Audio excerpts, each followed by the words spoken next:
reminiscent of that. Like he did at one point have his own sitcom. Yeah, I was saying that Craig Robinson had his own show for one season.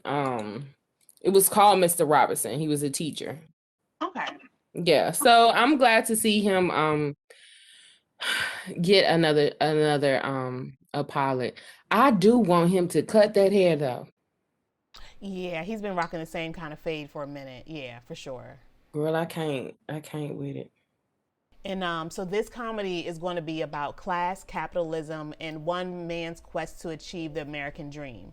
So that'll be pretty cool to watch again. So, and the other show that's coming to Peacock is called Bust Down, which is about four casino employees in a dead-end job in the middle of America attempting to find their self-worth and their bad ideas. This series is starring Chris Reed, Sam J, Langston, Kerman, and Jack Knight. And will be 6 episodes that was ordered with Peacock Plus. So Chris Reed is the guy from SNL. He's one of the main cast members. Sam J, she recently had a Netflix special, comedy special that came out. She's hilarious. I love her. She was someone new that I knew nothing about. And then Langston Kerman, I believe this is the young man who is from Insecure. He was the one who dated Molly, and he was gay or something like that. That was his character. And then Jack Knight, I'm not familiar with him at all. So yeah. Okay, so I do like Sam J. I'm not familiar with the rest of these folks. But sure, I'm for it. Okay. I just hate that it's all on these platforms that we have to pay for, like, which makes me know automatically I'm not going to watch them because I'm not going to pay for Peacock. Same. Yeah, I mean, I recently saw the Paramount Plus thing. I don't even know what the fuck that is. Like, I'm just like, what the fuck is Paramount Plus? And what does it include? And what is this? Like, I don't know. Like, yeah, I want to watch it again. Like, at least it's something like that looks like it's going to be good. Hopefully, these other platforms, like once the season 1 is done, how normally Netflix picks up a lot of series, I'll just watch it later. Like, this is something I'll watch when the season 1 comes on somewhere else. So. Oh yeah, that makes sense. Yeah. Okay. Next, guys, we have Kenya Barris takes on contemporary relationships for Paramount Plus in a new series under his Viacom CBS deal. So, only reason why I wanted to bring this up was just because this is one of Kenya Barris's, once he announced that he was leaving Netflix after his very short contract. Well, no, it was supposed to be like a 4-year contract, I believe, with them that I guess went away, or whatever deals that he decided to do. He is moving over to Viacom, and the CBS deal that he has. This particular show that he's going to have come out is going to be under them, Paramount Plus. So this is going to be one of his first shows on that end that he's going to be working on. And I thought that was kind of interesting because he said that the first series that he will be involved with, he's taken an intimate look at contemporary relationships. We will explore the complicated, ever-changing boundaries and sometimes racy dynamics that have shaped and redefined what modern love is. So I thought that was interesting because he's clearly going to have to touch on social media and the effects of that in relationships and kind of the new dating pool of what that looks like. So I'll be interested to see his perspective on that and who he's going to get to write on this particular show. Brittany, how are you? What are your thoughts on this? I'm shaking my head no, because I'm not interested. Like, based on what Kenya Barris has showed us about what he's written about relationships in the form of Blackish and that show on Netflix. What was the name of the show, y'all? Why? Black as Fuck. And then also on Grownish. No. I'm not interested unless he's going to it'll be about younger people, but then that's just Grownish. Or unless it's more about his character because he's getting a divorce now, right? So maybe it's about his character dating after that. But even still, I already know how Kenya Barris feels about relationships and based on what he showed us. I don't feel like this is going to be any different than what we see on any of his other things. I could be wrong. I could be eating humble pie later on, but That's a good point. That is a good point because he is, what is it? How do they say in baseball? 0 for 2 or something like that. 0 for 3 or something. How many shows he has? 1, 2, 3. Yeah, 0 for 3. yeah, he has 3, 4. Well, if you count Black AF, mixed-ish, grownish, blackish, that's 4 shows. 0 for 4. There we go. So we'll see. So yeah, no, I'm not. But okay. All right, cool. Well, there we have it. The other story, guys, comes from Variety, and this one is that Kevin Hart's drama Fatherhood moves to Netflix and has a set release date. So this film was supposed to be released in theaters on April 16th of this year, but the studio just negotiated a licensing deal with Netflix to have it released over there. And with that being said, it is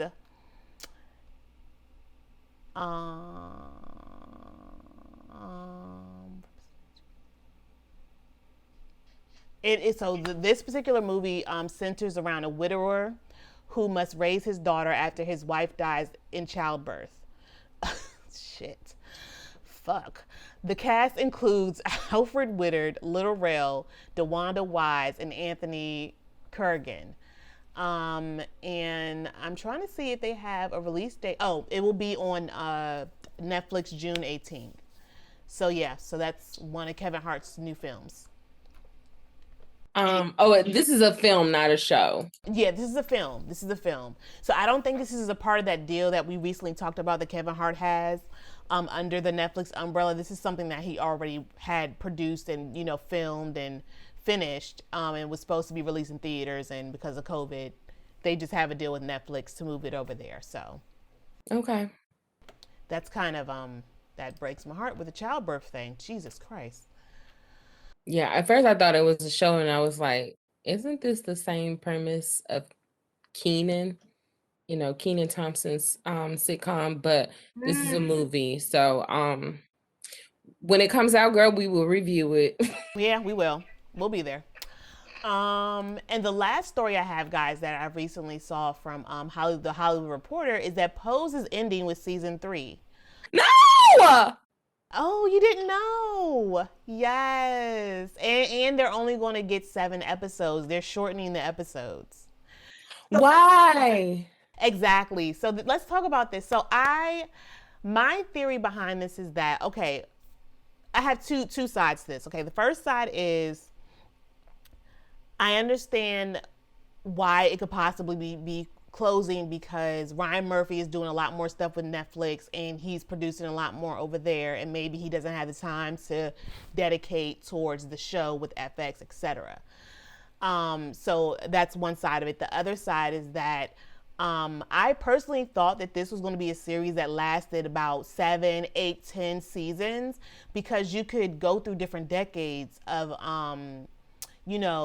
the culture of Pose and, the evolution of the ballroom scene and what it looks like today. And I was talking about this with my friend and talking about, like, it could go for decades, and then even what the future of what, ballroom scene could be. But yeah, I don't know. What are your thoughts, Brittany? I'm pretty sad about this. I'm blown. I mean, this is heartbreaking. I really did enjoy this show. I mean, not only was it groundbreaking in that the main characters were transgendered and the LGBTQ was very highly represented in this show, but it was just a good quality show. Like, I really enjoyed it, and man, yeah, that blows. mm-hmm. Man, okay. Yeah, so yeah, guys. And with that sad news, that is it for the industry rundown. Okay. All right. All right, you guys, this week for the spotlight, we're going to highlight the one Miss Tara Duncan. Tara Duncan is currently the head of network of Freeform. She's been in this newly position since, well, she's been in this new position since June 2020. So her vision for the network is to continue to develop content for Generation Z and for the millennial audience. The network just recently announced that they have picked up a pilot episode of Phoebe Robinson's book, Everything is Trash, but It's Okay. But prior to going to Freeform, Tara was at Netflix, an executive over there overseeing Orange is the New Black and Narcos. She also had an overall deal with Hulu, and there she was developing a adaptation of the book The Other Black Girl. In addition to all of this that she's doing as an executive, as a producer, she's also a founding member of Who's in the Room, and that is a mentorship program seeking to help diversify executives and producers in the industry. So I just wanted to big up Tara and kind of, congratulate her on her new position. It'll be almost a year now, but I'm excited to all that she is going to bring to Freeform, because she is a young executive. And like I said, Freeform is a young network catered to Generation Z and millennials, and I feel like she could bring with her resume a good slate of programming there that would be interesting to watch. Yeah, very cool. I didn't even hear about this, but that's really dope that she's doing that and was able to move up in the ranks and go over to do that, to head that up. So I'm definitely excited about that. Yep. All right, guys. And on that note, we will move over to Stream or Skip. And our first two films that we have up, the first will be Judas and the Black Messiah, and the second one will be a short film called Black Boy Joy. And both of these are currently available for streaming on HBOMax. But I believe Judas and the Black Messiah will be off of the platform by March 16th. So it only stays on the platform for 1 month of its release date. So if you're ever looking for content for there, it's for theatrical releases on HBOMax, it's 1 month after its release date. So Judas and the Black Messiah is the story of Fred Hampton, chairman of the Illinois Black Panther Party, and his faithful portrayal by FBI informant William O'Neill. The writer was William Burson and Shaka King. The producers were Ryan Coogler, Charles D. King, and Shaka King. Director was Shaka King, starring Daniel Kaluuya, LaKeith Stanfield, Jesse Plemons, and Ashton Sanders. The production company was Bourne Studios, Participant Media, and Marco. Again, this is streaming on HBOMax currently. So, Brittany, what were your thoughts of Judas and the Black Messiah? I'm going to start with the good. I was very excited. I'm excited for this new crop of young Black Hollywood directors and actors. So I was really excited to see Ashton. I was excited to see Daniel. LaKeith is very. I was excited to see Shaka as the director, the Lucas brothers as the writers, and then also Ryan Coogler as an executive producer. I feel like all of that together made for a good gumbo mix of talent. So I am excited and was excited to see all of them working together and pulling together this project. I thought the direction was good. I thought Daniel and LaKeith especially did very well in their acting roles. My only one gripe about this is that you could be led to believe that this was a biopic and it's not. It's a cross between a biopic and a thriller. And I was reading an article from the Lucas brothers in which they said they purposefully wrote it as a thriller, because they felt like it would be more sellable into the Fred Hampton story.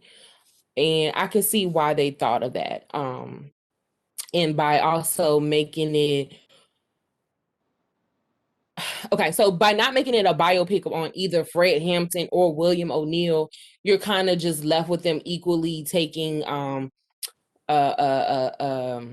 prominence on the screens, and only William O'Neill is like our entry point into this story. So we don't really get to know either characters as well as I would have liked. Like, I would have wanted to see more of how Chairman Fred Hampton was charismatic, and even though they showed him like pulling together everyone to form the Rainbow Coalition, I still would have wanted to see more of him. I still wanted to see more of William O'Neill's background and his thoughts and his attitude, but we really don't have that available to us because both of these primary sources are no longer with us. So I feel like we're robbed of just a little bit more that we could have gotten from this story. And then two, I know this is a lot, but two, I feel like to make the entry point be about William O'Neill, I don't feel like this man in real life was as empathetic, as conflicted, as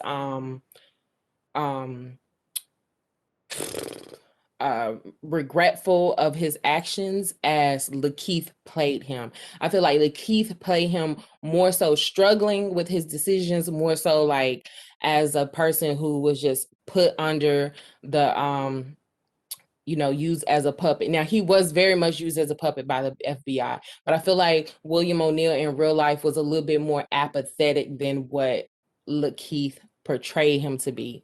And I think that was a purposeful thing done by the writers to make the real villain of the story the FBI and their nefarious tactics on how they use this young Black man to infiltrate the Black Panther Party and ultimately assassinate Chairman Fred Hampton. But in real life, I don't feel like William O'Neill was as emotional about his involvement as LaKeith portrayed him.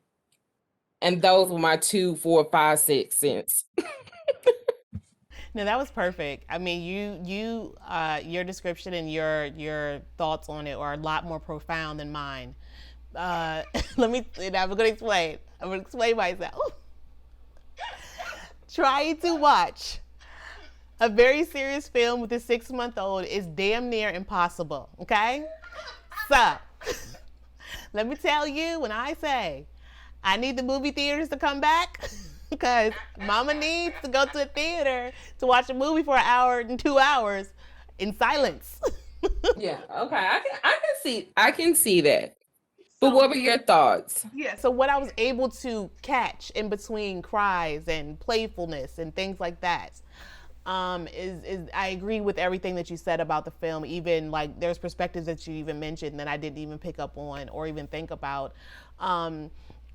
But my thoughts on it was that it was a well put together film. I thought I do agree that it's not a biopic about Fred Hampton, which is what I probably initially thought, that I was going to get more information about Fred Hampton, about his character, who he was. A lot of Black people don't know who he is, never even knew he existed.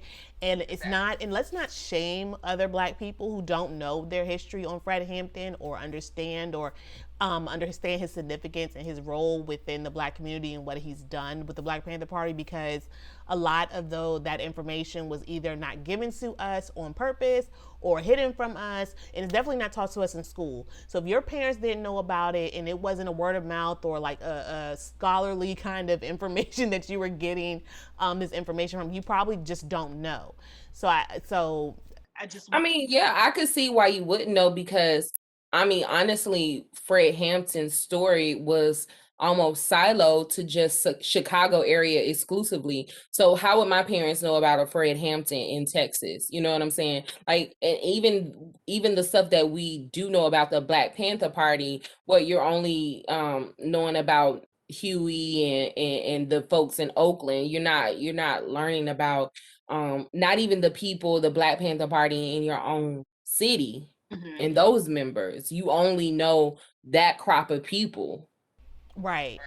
Agreed. So that'll be kind of just my little caveat of it, is just more so of this is a lot of people's introduction to Fred Hampton and him, the man himself and things like that. And so the only other thing I would say is that I love seeing Ashton. I love LaKeith. I love Daniel. Like, these are my guys. Like, I love these men.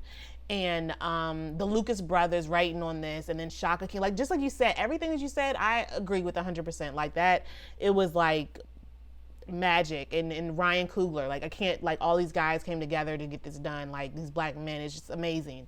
Fantastic. I thought their performance was amazing. LaKeith did a wonderful job with that character. It just, yeah. And the young woman who played opposite of Fred Hampton, his love interest, or her name, her name is slipping my mind, but I've seen her in a lot of other films. Her name is Dominique. Okay, Dominique. She's an up and coming. I believe she was also in that Jamie Foxx movie on Netflix, Power or something. Yeah, she was on that, and she did a really wonderful job on that. And so yeah, I just thought the film was good. The only gripes that I have about it, again, is just my thing is just I'm tired of seeing the Black trauma. Like, I had to walk away because I knew what was going to happen to him in the end, and I knew that she was pregnant, and I knew, the whole scenario of how it was going to. Damn, I just gave it away. I mean, you didn't really give it away. We all know how the story ends. Yeah. Okay. All right. So yeah. So I mean, so I walked away from. I'm just tired of Black trauma. I love the film, but I can't anymore. But yeah, that's it. Yeah. And so, okay, so what I'm saying is I felt like the direction to not portray like a gruesome death was a good idea. Like, oh yeah, I agree. No one wanted to see that. But I also feel like because we didn't play up Fred Hampton, we as an audience, we didn't get to know him more in depth to really get that emotional gut punch like we needed at the end when he was assassinated. You know what I'm saying? It just felt like I don't know. I just I think the emotional connection wasn't there because you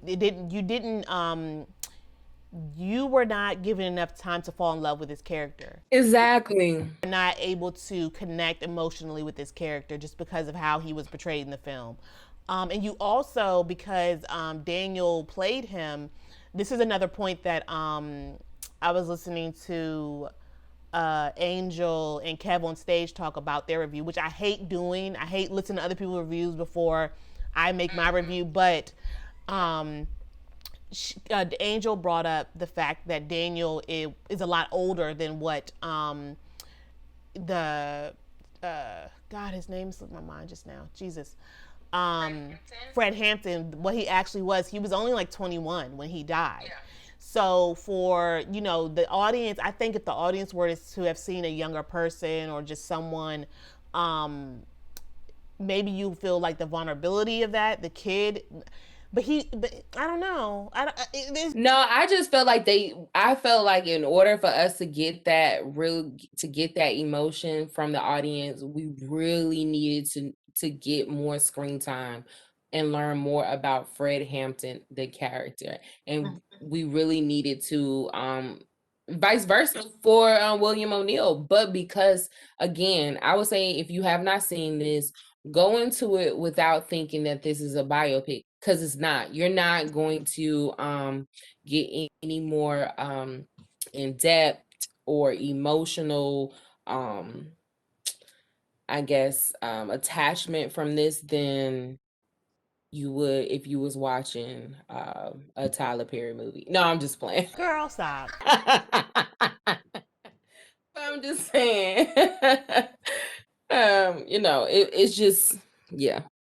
That's my only one thing about it. But other than that, like I said, I thought Shaka King did a really good job with the direction. Everyone did a phenomenal job in their performances. And I can't be mad at how well put together this film was, period. Agreed. Yeah, agreed. All right, guys. So the next film that we're going to review is Black Boy Joy, which is a short film. And this is about 3 generations of Black men struggling to juggle the demands of raising a young son with autism while adapting to their new normal after the death of a loved one. So the writer for this was Michelle Sam. The producer was Nazir Kenneth Furby and Giovanna Molta. The director was Maria Lee, starring Evan Alex, who is a little boy from Us. Montae Russell, which I'm not familiar with him, as I think he's a new actor, and Will Catlett. And that's my man from Bikers. Was it Bikers, or what was that film? Well, Love Is. He's from Love Is, the main character in that one. And then the Baltimore film that we just reviewed. He was a Oh, yeah. Charm City. Charm City, there we go. Yeah. So I was like, Bikers. He was in Bikers Boys. I was like, what is that film called? Damn it. My mind. And this guy's is streaming on HBOMax as well. So, Brittany, what were your thoughts on Black Boy Joy? I am a fan of William Catlett, but I did not enjoy this film. Only because it was misleading. There's nothing joyful about this short film. I was just like, wait, what? Because it's a sad film. It's literally about a family, the father, the grandfather, the son preparing for a funeral. So there was no joy. I also did not like those portrait vignettes in between the scenes. I did not enjoy it. I was like, what is this going on? I was not a fan of this. However, I do like the idea of seeing Black autism on the screen. Now that I thought was a refreshing new perspective, but everything else, no, I did not like it. Yeah, I mean, this goes back to what I said, is that I'm tired of seeing Black trauma. I'm just sick of it. This is nothing personal about yeah, it is personal. I'm tired of seeing Black trauma. In all forms, shapes, fashions. So this film was very depressing. There was no joy in it whatsoever. I don't know where they got the Black Boy Joy from and why they named it that. I have an idea, but I don't want to give away like what that significance may be, that trinket of connection. The only thing that I will say that I did like about the film itself was the perspectives of 3 generations of Black men. From the father, his generation, and just the understanding of how to raise a son and what it means to be a boy, and a Black boy at that, and how you should act. And then the father's perspective, who seemed to me that he wasn't even in the picture at all, because you know nothing about your son, sir. The fact that you can't even get your son dressed and together, like, so you clearly were not in the day-to-day of anything going on with this boy. Yeah, I just kind of took that as if, like, the mom was the caregiver, she was in the day-to-day, and he was there, now he has to be that person who knows because when you have a child that's autistic in the way that this young boy was playing, there are a lot of intricate details that you have to know, like what they like, what they don't want, what's triggering them, what's gonna set them off. And it seems like he didn't quite know that. He may have been a little bit hands off with him. But that's insane to me. I mean, look, maybe I'm sensitive right now, but I'm like, you are the father. You should know these things. Like, why can't you know this? Like, why are you not understanding? Like, why are you not in the day-to-day? Why don't you know this about your son? But okay. I'll let him live in this film. Yeah, I mean, so was this a stream or a skip for you? It was a skit. I mean, if you're not sick of black trauma, sure, stream. Have fun. But if you're tired and you don't want to see any more traumatic stuff, I would say skip. I'm sorry. I don't feel like this was traumatic. I felt like it was a different perspective, but it was sad. It was depressing.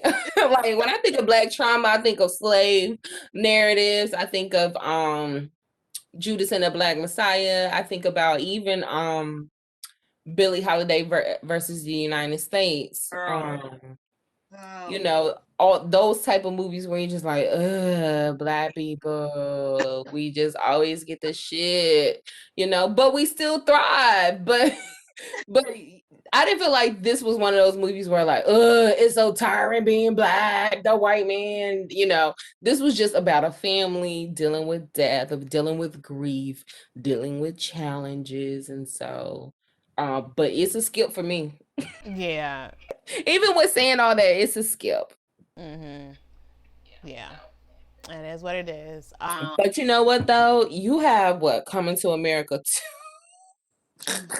You have Coming to America 2. We have all these new comedies coming out on streaming. So we have new things coming out. We do in fact, and I'm looking forward to. And that's, I told myself I'm going to make myself this kind of promise, is that moving forward with this show, especially while we're still in this pandemic. So that's why I don't even know if I'm going to review Billie Holiday versus the United States, because I haven't even watched that yet, just due to the fact that I'm tired of it.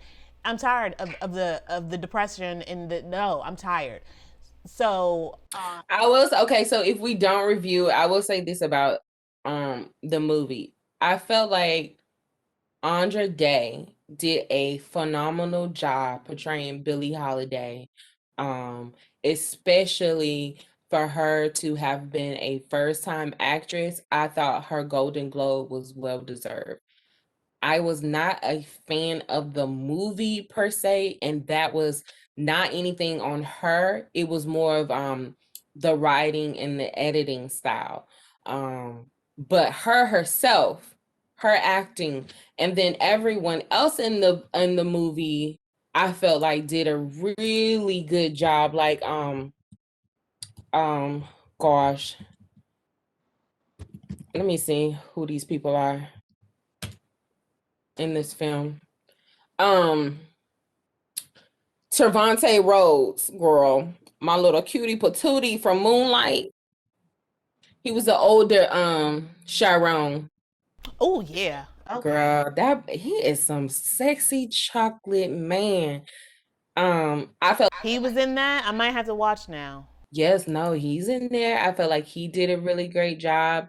Also, what is my boy name from Everybody Hates Chris? Tyler James Williams was in there. I thought he was really good. And you know who else was in there? Miss Lawrence. You know Miss Lawrence. Really? Yeah. All right now. Miss Lawrence out there getting them checks. Yeah. So I mean, I thought all of them did a really good job in their acting roles. I was just not a fan of the direction. And I don't know if that's a critique on Lee Daniels. I'm not sure if I'm a real Lee Daniels fan. Oh, I know I'm not. So okay. So, he's a director. And to me, Lee Daniels almost gives me Tyler Perry. For sure. Definitely. Okay. Yeah, absolutely. Mm-hmm. Okay. I didn't know if I was the only one who felt that way. Nope. Okay. All right. So that's my only gripe, is like, I feel like it could have been better, but I didn't like Lee Daniels' direction on this at all. At all. Yeah. At all.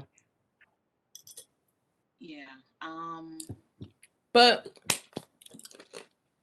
that's all the sad movies. Yeah. So like I said, I'm going to challenge us not to do this again. Any more sadness. We're going to have to find some good, upbeat stuff to watch, because I cannot anymore. And on that note, guys, we have like 2 minutes to get out of here, so we're going to wrap this up. Thank you for listening to Black and Behind the Scenes. Yeah, and we will see you guys next week.